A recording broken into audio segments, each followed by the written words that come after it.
What's up, Hokie fans? This is Coach Mike Holmes, contributor with the Sons of Saturday, coming to you with this week's Hokie hitter.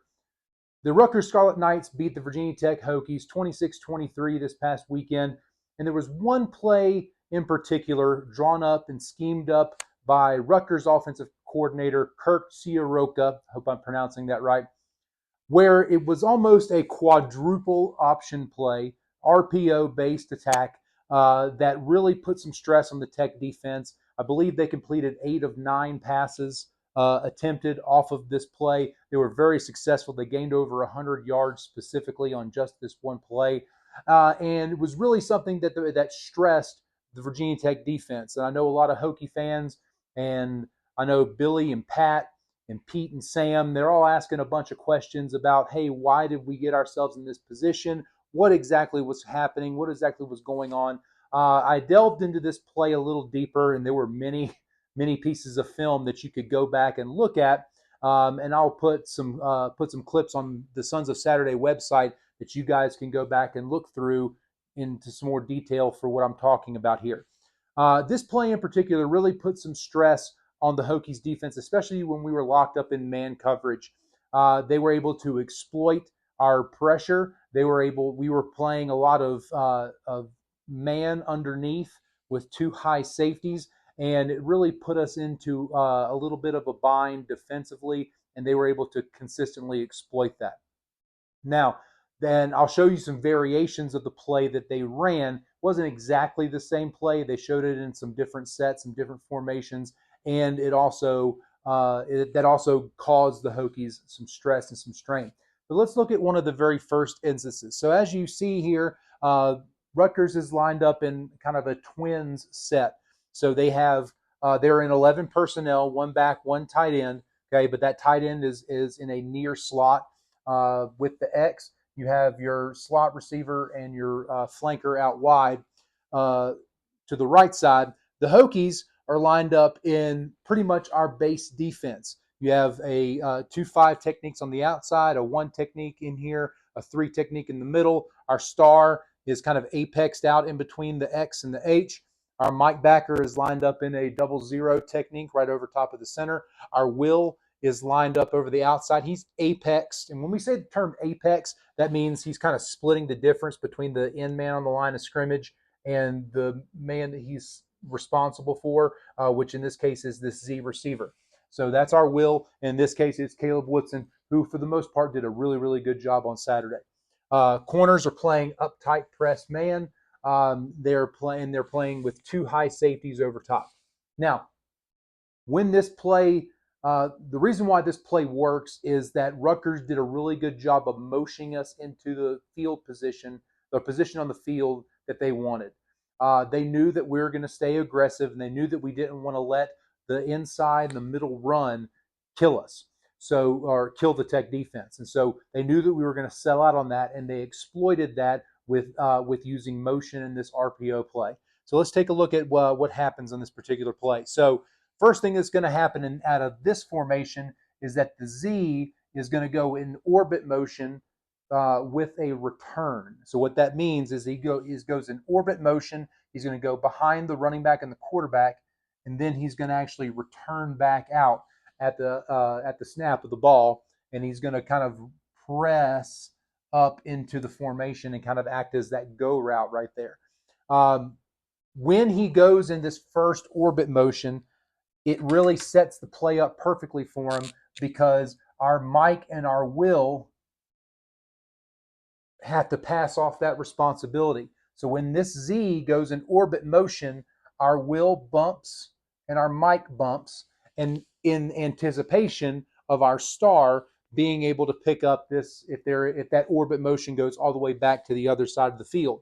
The problem is now we've adjusted here, and when he goes back on his return, we don't adjust back quick enough. So now at the snap of the ball, you have your go route here, and this quarterback and running back are going to mesh here. The running back goes here. It brings the Will and the Mike in to collapse the run, okay, to stop that middle run. The H goes across the formation in a split zone look, is able to leak out into the flat, because now that we've bumped over, this Z on the return now belongs to this strong safety, and he has to take off and go with him. So now, where our Mike and our Will are stuck inside the tackle box, it's going to take him such that much longer to be able to get out and cover that tight end going across. Okay, it's one of those things. They shifted into the right place at the right time, and it really, really, truly got us off balance. Now, the next formation I'm going to show you guys here. This was something. This was another wrinkle in this play that Rutgers was able to use to kind of get us into the right, get us into a tricky spot. So again, here's their base. You have your quarterback here, and you have your running back over here, and they're lining up with an H, Z, Y, X. So they're in a trips look over here. Okay, and we're still playing a very similar look, okay, over here with our corners pressed up. We still have our similar defensive line alignment over here. The difference is now, we got our Mike in the middle. We have our Will over to this side. We have our star over to this side. We have our safety down here, and we have our free up top. Okay, so what's going to happen is that instead of using the orbit motion with the return, Rutgers is going to then take this Z and motion him all the way across the field. Okay, so now when they motion all the way across the field, now we get into an issue where our safeties now have to roll down and switch. So we have our free safety over here has got to pick up.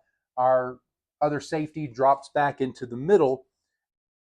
Now we're stuck here again. So we think we have everything covered, but as soon as Rutgers gets into this mesh point right here to attack this A gap, our Will linebacker goes to the inside. Our Mike linebacker steps up because we're thinking it's a run play. We're here to stop Sam Brown and Kyle Monangai. We don't want to allow that run to get in there. So when we see that we don't see that H back coming across late, and he's able to get into the flat. Here once the X runs off, and we have that motion over there. So again, it was one thing where they just used formation and motion to outnumber us, and it took us a while to really adjust to it. It was a very well designed play by Kirk Ciarrocca, their offensive coordinator. They had run it in previous weeks. I went back and looked at some old Rutgers film. They had run it in previous weeks. We knew kind of what to expect. We just didn't think that it would have exploited our defense in the way that it did. I do expect some corrections to be made off that. It's not necessarily as bad. It was one of those things where they put too many guys on one side of the field, and we didn't have enough guys there to defend it. So it was more kind of a scheme-related issue that we ended up figuring out towards the end of the game. We got that good goal line stop thanks to Caleb Spencer. So the Hokies actually did a really good job of adjusting to it. It was just the mix of formation and motion was overloading one side of the field. So again, not all is lost. The Hokies have lost 2 games by a combined total of 6 points. So if I'm in the locker room with the guys and trying to talk them up and say, hey, listen, lost to 2 teams by less than a touchdown combined.